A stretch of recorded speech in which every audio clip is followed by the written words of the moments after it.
I wanted to share with you what it's like to survive in the cold during the winter. I had 3 different situations where I was living longer term in a winter type situation in a really crappy camper trailer and in a uninsulated garage. And I was also trapped in the winter for 4 days in a camper trailer. And I didn't know what to do at that time, but I had certain things that I needed to survive and be okay. One of the biggest things that I found was I didn't understand what it does to you psychologically, because it changes you. It's like being really, really hungry, and then suddenly you turn into, I'm really hungry. I've got to, and if there's no hope of having any food, then you turn into a different person. That's just like the winter. When you're really cold and you're in the middle of winter and there is just no way of warming yourself up, you just turn into a different person and you get really grumpy, angry, and you're just like, I don't know what to do, and you get desperate. Because you really got to just think ahead about what to anticipate and to know what to do to keep certain parts of you warm and keep your morale up.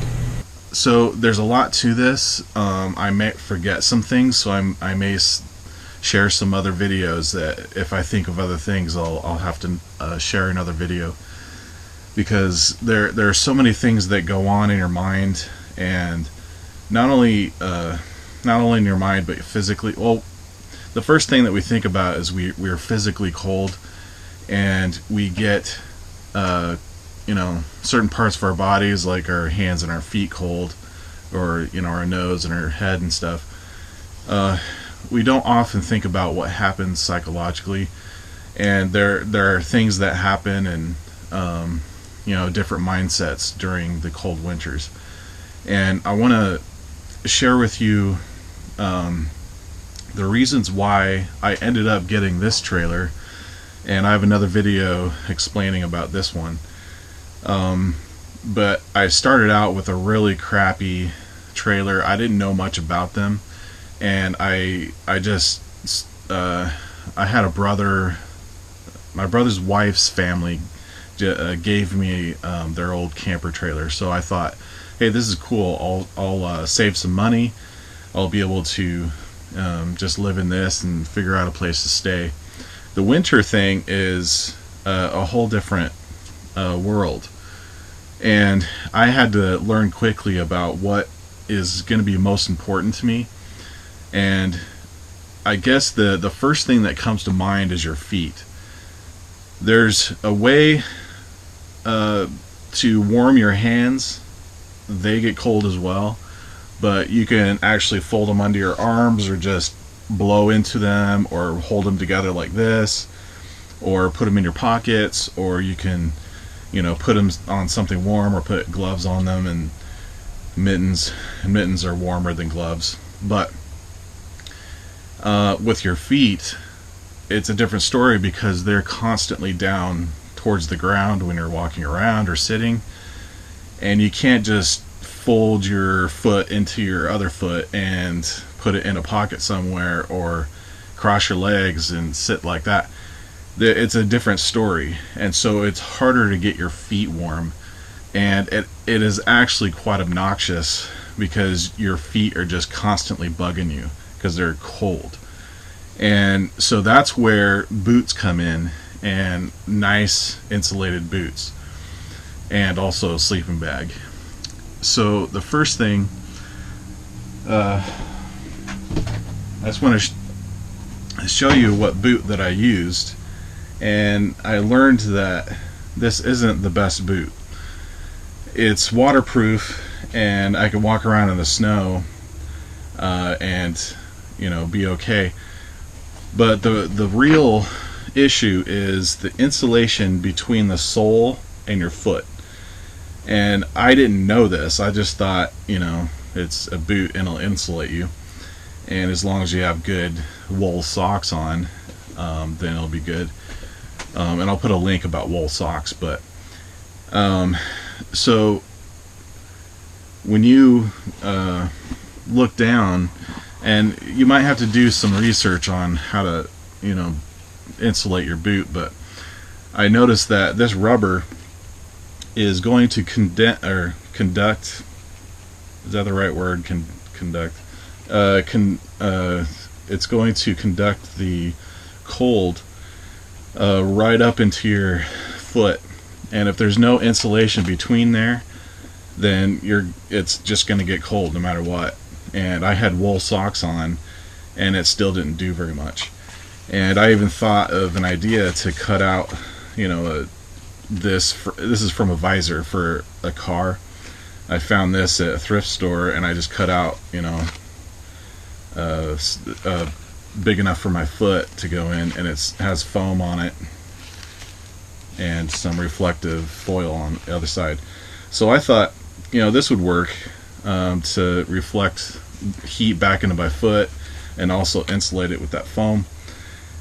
And it's fairly thin. I put that in there, and it didn't make much of a difference. It was still just really cold. And I thought about, doubling it up or whatever and tripling it up. I didn't do that, but I just thought, at that point I was just like, I'll just survive the winter and try to keep my feet warm otherwise. The other key thing is, even if your boots are really, really insulated, I noticed that if you put your foot in cold while it's cold, it's not going to warm up on its own. It's actually going to stay cold, because that insulation is going to insulate the cold. And so it's just like a cooler. Like if you put hot things in that cooler, it'll keep it hot. If you put cold things in that cooler, it'll keep it cold. It's just insulating whatever temperature that is. And so that's the same thing for your boot and also a sleeping bag. But this boot, I put my foot in cold, and it would stay cold. And what I had to learn was, what do you do to keep your feet warm, and how do you get them warm initially? I did put those heat packs in there that you open up and you shake up, and then the air gets to it, and there's a chemical reaction. It makes it warm. Hand warmers. I put some of those in there. It did a little bit help. It helped a little bit. It wasn't the best, because those heat warmers don't warm up they don't warm up that warm. And my feet were just like really cold. So, and they may do okay with like hand warmers or whatever. And I don't know, they could work. It's just the temperature that I was in, it was just so bloody cold. And so anyways, I just thought of researching more about boots and more about insulation, and how to initially warm up your foot to put it into your insulated boot. So I'm not sure if I even got to a real conclusion, other than I got one of my socks and put some rice in it and microwaved it for a minute and a half or something. Anything more than that, I just burned the rice in there. But a minute and a half, got it warmed up, and I would throw that down in my sleeping bag when I went to sleep, and then that actually warmed up my feet so that my feet were warm the rest of the night. That's for the sleeping bag. For a boot, there are methods. You could walk around for a little bit and get your circulation going, and that actually does help. And it surprised me, because your warm blood just needs to circulate through those extremities, so you can have, and that's the only issue, is that they're cold because there's no circulation pumping through with warm blood. So walk around, and the more you walk around, the better. And then once they're initially warm, then they'll stay warm if it's insulated. And I had my boots on, whenever I sat down, I had my boots on the ground, on cold pavement. and so I put a towel in between the pavement and my boots, and I think that helped with stopping the insulating the cold from conducting through to my feet. So sleeping bags, on that topic, I have heard different techniques of getting your feet warm. I mentioned a couple of them, but I wanted to find a way to get your feet warm without having to use a microwave and power. And so walking around is one, but another idea that somebody had was, if you have a Nalgene bottle or a bottle that can hold boiling water, then you can go and boil water over a fire or a propane stove or something, put boiling water into that container, put it down to your feet and warm up your feet, and then it'll be warm throughout the night. So you just got to initially get it warmed up, and then it'll be okay during the night. That was the biggest pain in the butt that I ran into, was trying to get my feet initially warmed up to get into my sleeping bag. And it was a constant nagging thing on me, because even if I tried to do something during the day, if my feet were just constantly cold, it was really annoying. And so my sleeping bag, if we're talking about sleeping, I got a sleeping bag that was a 30 below zero sleeping bag, and I think a 20 below zero would work, but I really wanted something that was just as warm as you can get. I found one. It's a Browning sleeping bag. Found it for about $100, maybe 120 or something, and that's pretty cheap for 30 below sleeping bag. And it was new at Smith and Edwards in Utah. That's not a chain store, or it's not a store that you can just go to anywhere. You have to go to Utah to get to that store, but it was a deal that I got there. And it's not a down feather one, which are better for insulation. But I figured, that was warm enough for me, and I was able to get down into the single digits and feel comfortable. I bet the temperature could be even colder, and I would still be okay. But I just wanted that ability to have that just as warm as you can get. I could always unzip it and have it open a little bit if it gets too hot. I just wanted the option of being warm enough. I also used a fleece blanket, or I think that's fleece, whatever that is, felt. But this blanket I was able to use as a pillow, and then this little piece of foam I just used for on top. And then if I wanted to fold up my blanket to adjust the size for my pillow, and if I really needed to, I could use this blanket as for additional warmth. And then I could put this foam pad on on a backpack or some clothes or something, and I could still have a pillow. So I also had to use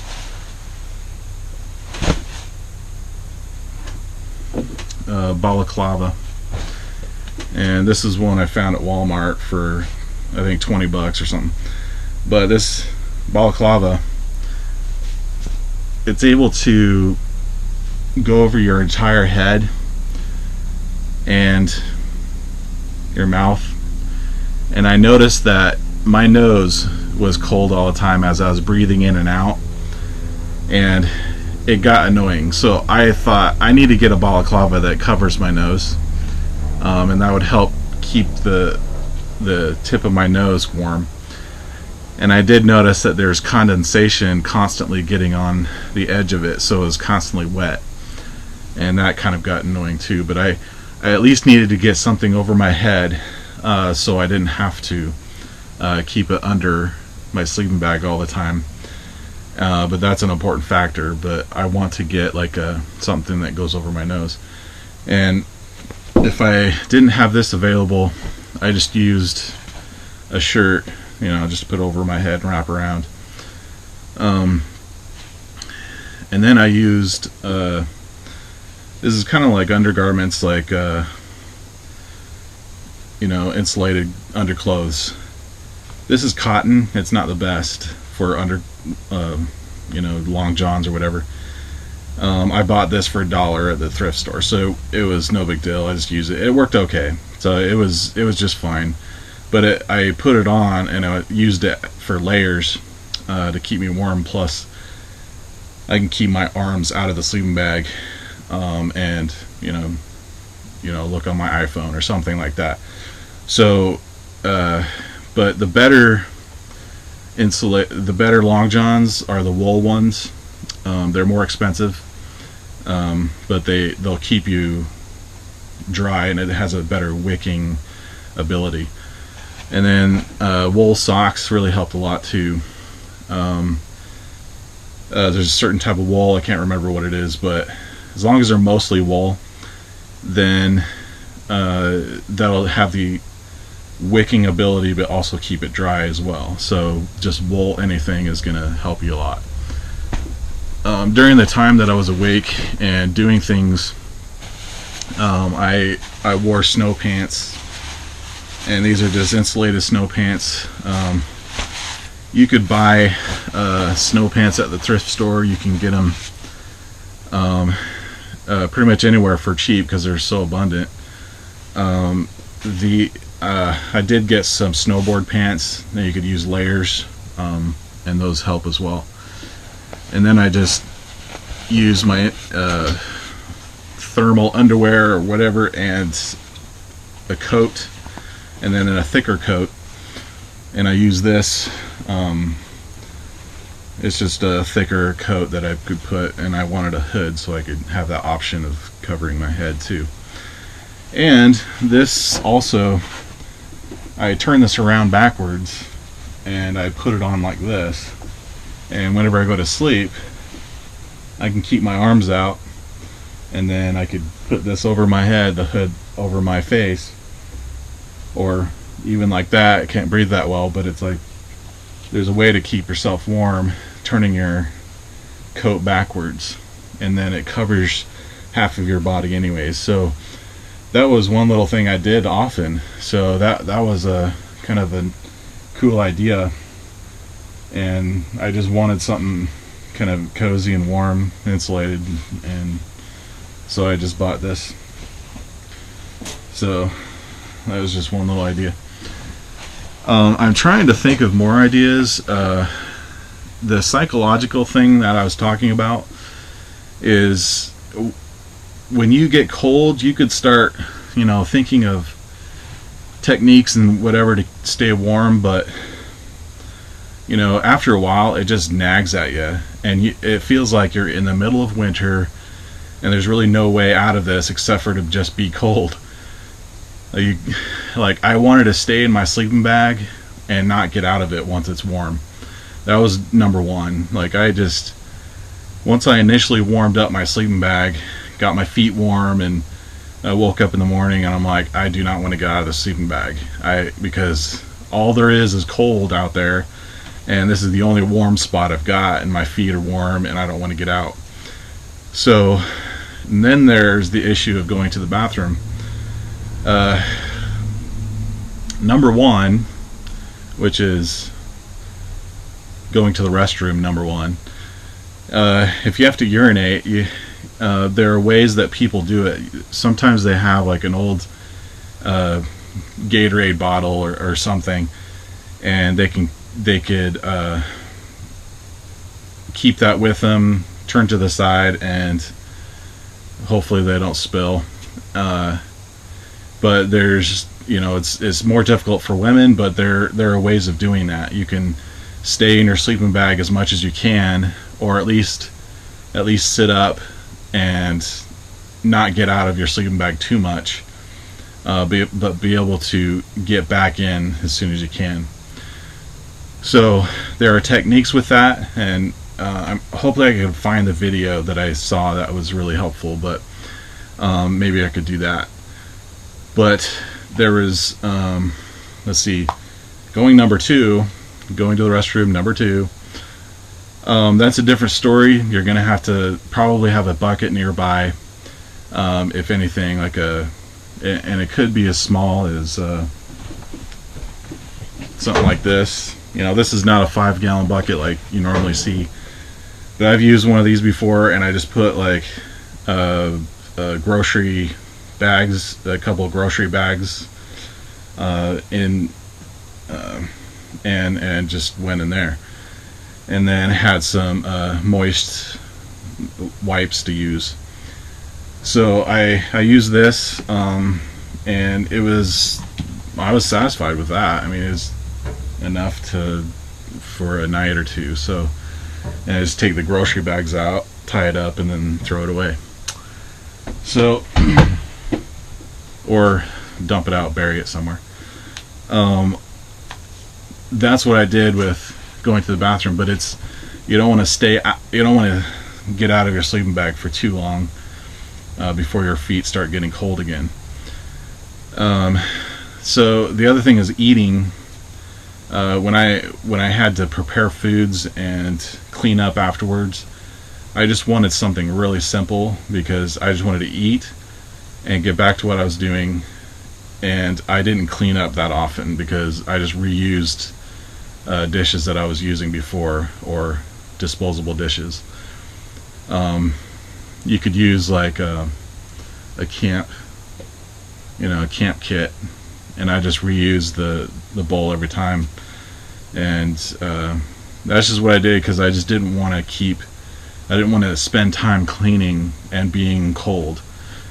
And there are times that I was just like, oh my gosh, I'm sick of this, but I had to stick it through and continue and think of new ways of staying warm. So I'm trying to think of other things. I think those are the basics. Hopefully this made sense as I was rambling on, but I'm going to share more videos if this is not enough.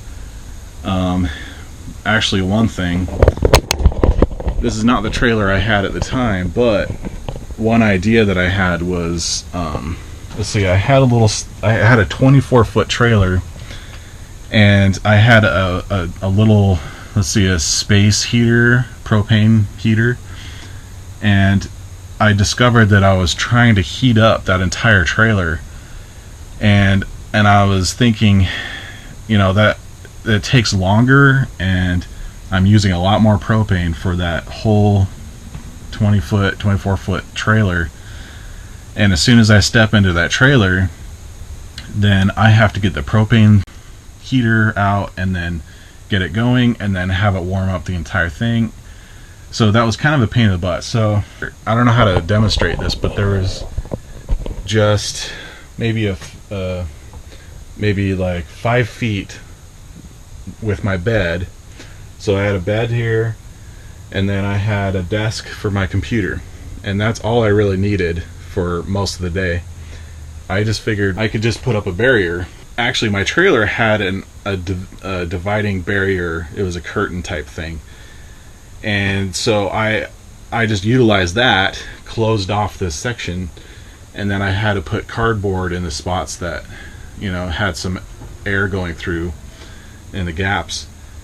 But I put up some cardboard and sectioned off that area. So all I had to do was keep that little 5 by 5 area warm, and that was a lot better because it got that space pretty well heated up within a few minutes.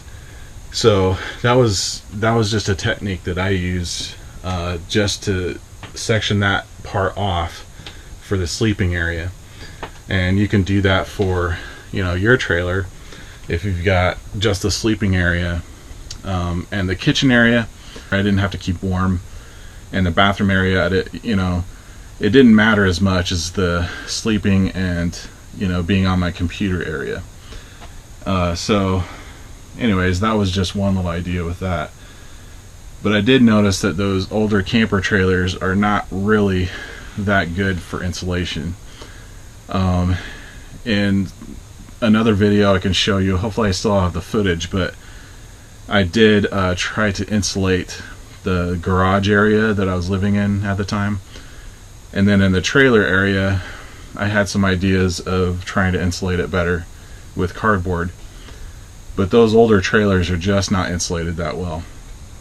And you're gonna pay through the nose to get something that's insulated for the winter. So, and that's why I ended up getting this trailer. And I have another video on that I mentioned. So, and I was able to insulate this very well. And that's just number one, just getting it insulated. So I can't think of anything other than that off the top of my head, but I'm going to post more videos if there are any. Just comment below if you have any questions, and give me a like if you liked it, if there's anything helpful that you learned. So anyway, I hope this helped you. You know, life sucks sometimes and you just have to deal with it, but hopefully this gives you some tips on enjoying your winters a little better.